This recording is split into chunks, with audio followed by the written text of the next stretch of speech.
اللہ اللہ۔ باپ نے بیٹی کو بلایا، اب بلا کر کے اپنی انگلی میں چمکتی ہوئی سونے کی انگوٹھی بیٹی کو دیا اور دے کر کے کہا پیاری بیٹی اس انگوٹھی کو رکھ دینا، جب میں مانگوں تو مجھ کو دے دینا۔ بیٹی نے جیسے باپ کی بات سنی ہاتھ کو پھیلا دیا اور کہا بسم اللہ الرحمن الرحیم۔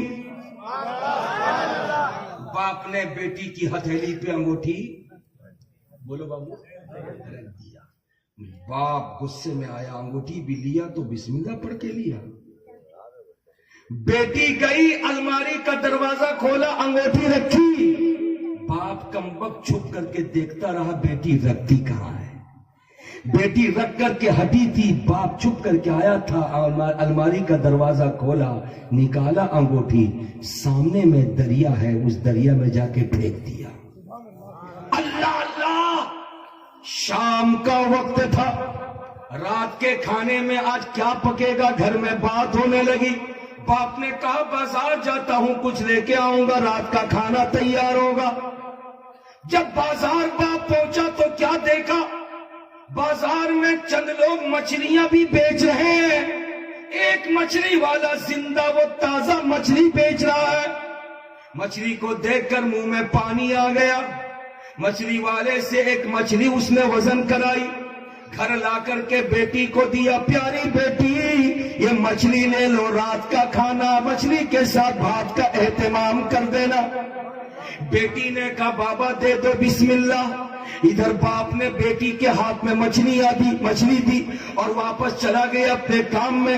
بیٹی نے مچھلی لیا تھا، چھری سے جیسے مچھلی کے پیٹ کو چاک کیا، اللہ اللہ، ابھی مچھلی کے پیٹ سے نہ اتری نکلی تھی نہ اچھلی نکلی تھی، کچھ نہیں نکلا تھا، پیٹ جیسے چاک ہوا ویسے ہی چمکتی ہوئی ایک انگوٹھی مچھلی کے پیٹ سے نکل آئی۔ کی شادی ہوئی، باپ نے 3 سامان دیا جہیز میں۔ آپ لوگوں کی یہاں جہیز کا لین دین ہے کہ نہیں؟ ارے بولیے نا، ارے اتنا ہے کہ جس کا لڑکا جتنا بڑا اس کا منہ اتنا بڑا۔ ارے بولیے نا، اگر راج مستری ہے تو پھٹ پھٹیا چاہیے، ارے بولو نا۔ اور اگر کسی آفس میں افیسر بن گیا، بینک میں ملازم بن گیا تو اس کو پھٹ پھٹیا سے کام نہیں چلے گا، 4 ویلر چاہیے۔ ارے بات سمجھ رہی ہے؟ اب یہ نوجوان انتظار کر کے اپنے ابا کو کھود رہا ہے کہ ایئرپورٹ بناؤ، سسر سے میں ہوائی جہاز مانگوں گا۔ ارے بولیے نا جی، ایسا دن بہت جلدی آنے والا ہے۔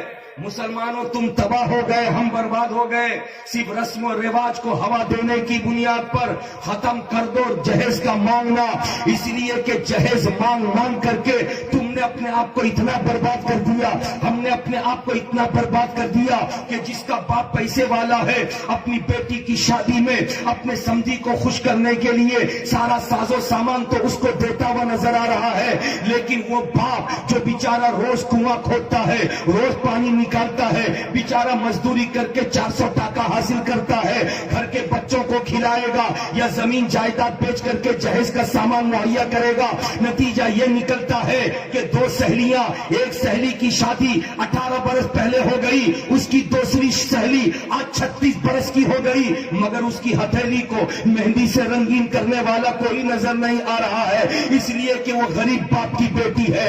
یاد رکھو، مسلم گھرانے کی بیٹی صرف اپنے باپ کی بیٹی نہیں ہوتی بلکہ پورے سماج کی بیٹی ہوتی ہے، پوری پنچایت کی بیٹی۔ بولو بات صحیح ہے کہ نہیں ہے؟ تو کچھ تو بولو پیار سے سبحان اللہ۔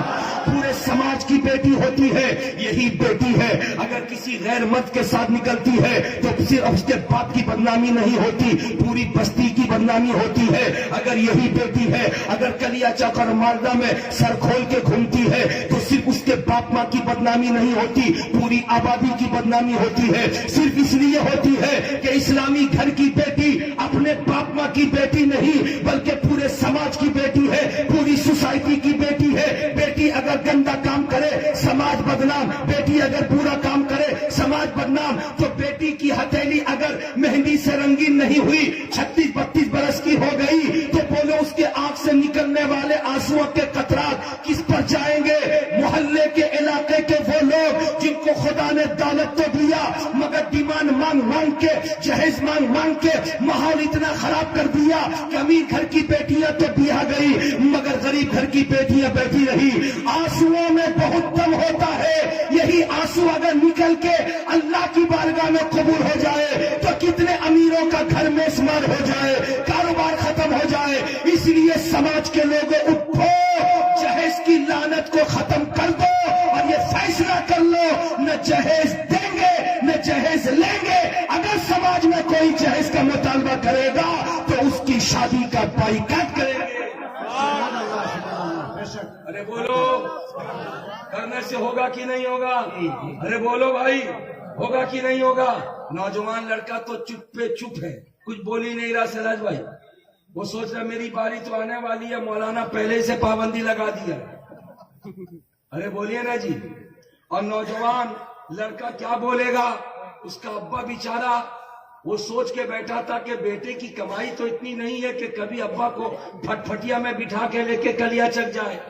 میں سوچا تھا کہ سمدھی سے مانگوں گا، بیٹے کے ساتھ بیٹھوں گا، لیکن یہ مولانا کو کیا ہو گیا، وہ آ کے پابندی لگا رہا ہے۔ اب بڑھیا الگ سوچ رہی ہے، بڑھوا الگ سوچ رہا ہے۔ اب ہوگا کیا؟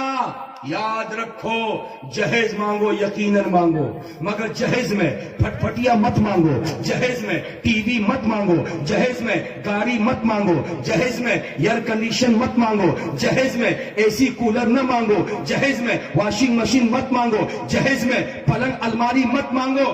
اپنے بازو کی طاقت پر بھروسہ رکھو۔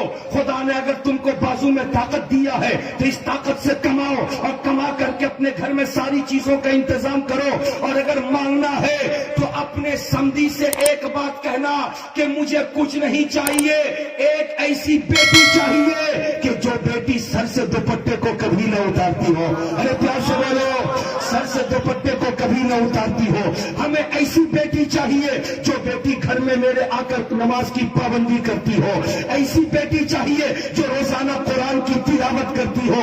میری بہو جس گلی سے گزر جائے تو دنیا سمجھ جائے یہ کوئی اور نہیں جا رہی ہے، فاطمہ کی کنیز جا رہی ہے، زینب کی کنیز جا رہی ہے۔ اگر یہ دن دیکھ لیا آپ نے تو قسم خدا کی آپ کے گھر میں شادیاں ہوتی رہیں گی اور رحمت و انوار کی موسلادھار بارشیں برسیں۔